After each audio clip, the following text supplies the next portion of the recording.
प्रशासनाच्या तांत्रिक चुकीमुळे एखाद्या घरकुल लाभार्थ्यांना कशा पद्धतीचा मनस्तापाला सामोरे जावं लागत आहे याचं उदाहरण म्हणजे जाम उन्नी या गावातील घरकुल लाभार्थी बालाजी नारायण देवकत्ते। विषय असा आहे की अहमदपूर पंचायत समितीच्या अंतर्गत ज्या घरकुल योजना राबवल्या जातात त्या योजनेमध्ये बालाजी नारायणराव देवकत्ते हे पंतप्रधान आवास योजनेचे लाभार्थी आहेत आणि यांचा जो सुरुवातीचा 15,000 रुपयाचा जो हप्ता आहे तो या गावामध्ये एकाच नावाचे 2 व्यक्ती असल्यामुळे इतर व्यक्तीच्या नावावर ते पैसे वर्ग झालेले आहेत। त्यानंतर सदर लाभार्थ्यांनी ही गोष्ट पंचायत समितीच्या कर्मचाऱ्यांच्या व्हिडिओच्या लक्षात आणून दिल्यानंतर देखील आजतागायत त्या लाभार्थ्यांना मात्र ती रक्कम मिळालेली नाही। या लाभार्थ्याच्या घराची परिस्थिती जर पाहिली तर अत्यंत दयनीय अवस्था असलेलं हे घर आहे। या प्रकरणामध्ये विकास अधिकारी यांची नेमकी भूमिका काय आहे आणि या प्रकरणावर नेमकं या पंचायत समितीच्या माध्यमातून काय कारवाई केलेली आहे या बाबतीत आपण या लाभार्थ्याकडूनच जाणून घेणार आहोत। माझं नाव मुद्रिका बालाजी देवकत्ते, राहणार जाम, तालुका अहमदपूर, जिल्हा लातूर। आम्ही जाम या गावचे रहिवासी आहोत।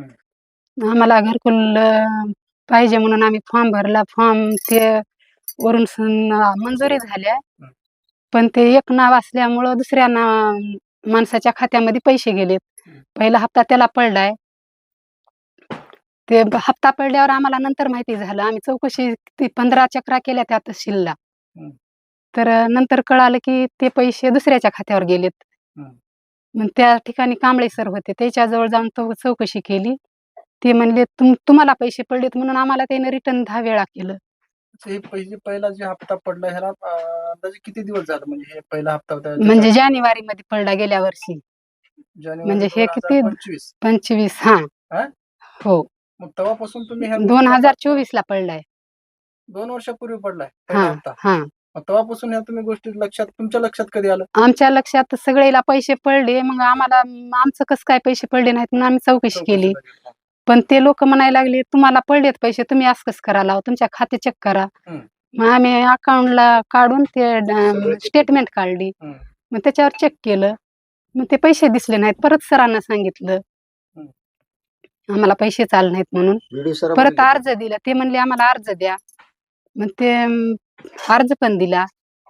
मग ते सर म्हणले थांबा थोडं, आम्ही काहीतरी कोशिश करताव म्हणले, आम्ही नोटीस सोडताव त्याला। एवढं म्हणून पुन्हा ते काहीच नाही, थांबा थांबाच म्हणण्यावर राहतं। एक वेळा चेक लातूरला पण जाऊन या म्हणले। मागणी काय केली तुम्ही अर्जामध्ये? आम्हाला मागणी काय नाही, आमचा लाभ आम्हाला मिळावा। आम्हाला का तर घर नाही राहिला, तुम्ही तर बघाला आमचं घर कसलं आहे ते। लाभ मिळून लाभापासून वंचित? हा, आम्ही लाभापासून वंचित आहोत। हा ना, आमची काय एवढी प्रॉपर्टी पण नाही। स्वतः बांधायची शेती वगैरे काही? शेती 1 एकर फक्त 1 एकर हो। शेती। काय करतात मला? गाडीवर ड्रायव्हर आहेत। हा सर, माझं घरकुल मला मिळावं। माझं बालाजी नारायण देवकत्ते। आमच्या व्यक्तीमध्ये 2 जण आहेत इथं, बालाजी नारायण देवकत्ते। यामध्ये काय झाले, माझं घरकुल माझ्या मुलीचं नाव आहे, माझं सगळं माझ्या बायकोचं नाव आहे, सगळं आमच्या फोटो आहे तिथं। व्हिडिओने बघितल्या, सगळ्यांना बघितल्या। त्याला आम्ही 10 वेळेस सांगितलं बाबा माझे पैसे मला दे 15,000, तो मला देत नाही म्हणतो। तो दादागिरी करायची हुशारी करतो।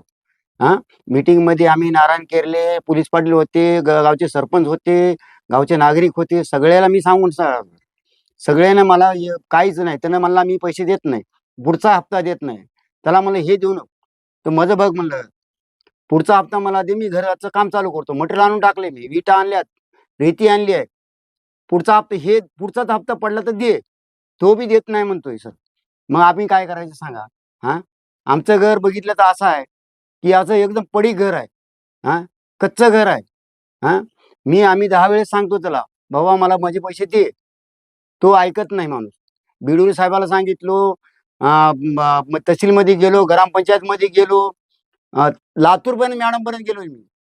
मॅडम सुद्धा म्हणले की पैसे तुम्हाला उशीर होते, कधी होतील? आमचं हे जुनं घर पडल्यावर, आमचं जुनं घर पडल्यावर आम्ही असे राहू? आमच्या अंगावर जर घर पडलं तर आम्ही काय करायचं?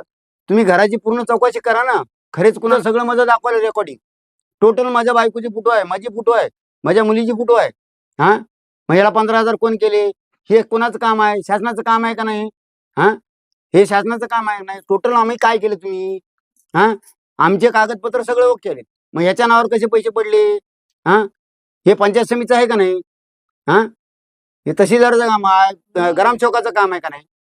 हा, पण शासन काय म्हणतंय, ज्याला घर नाही त्याला फॉर्म भरा, ज्याला राहिला घर नाही त्याला फॉर्म भरा. मग आम्ही असं भरलं, ते आलते लोक असे घरकुलाबद्दल माहिती द्या म्हणून.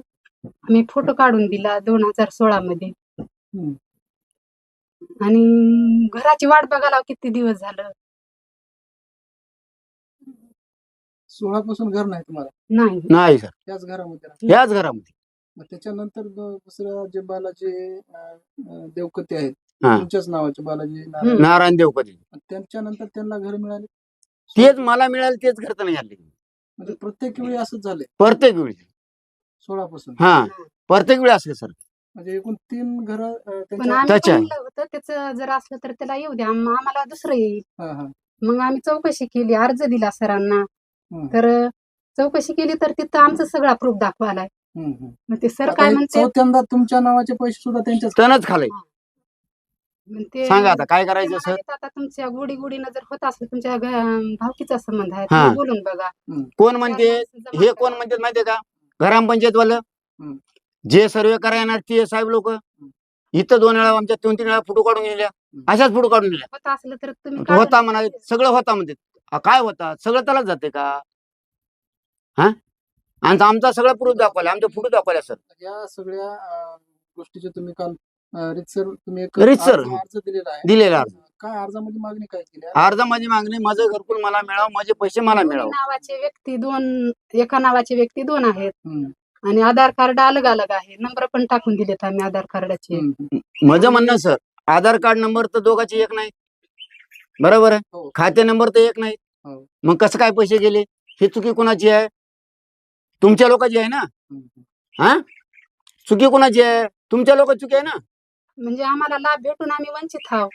मग ह्याचे कार्य करणारा कोण आहे हे मला चौकशी पाहिजे. हम्म. बाकी काहीच नाही मला. शासनानं माझं सगळं काय ओके आहे. पण आता माझी- कशामुळे काय झालंय, माझ्या बायकोची, माझ्या मुलीचे सगळे फोटो तिथे दाखवले. मग बाकी पैसे गेले कुठं मग? म्हणते आता या प्रकरणामध्ये सभापती, उपसभापती आणि गट विकास अधिकारी नेमकी काय भूमिका घेतात आणि या लाभार्थ्याला त्याचा हक्क मिळवून देतात का, हे पाहणं महत्त्वाचं ठरणार आहे. लोकशाही वारसाठी मी संतोष रेड्डी, अहमदपूर, लातूर.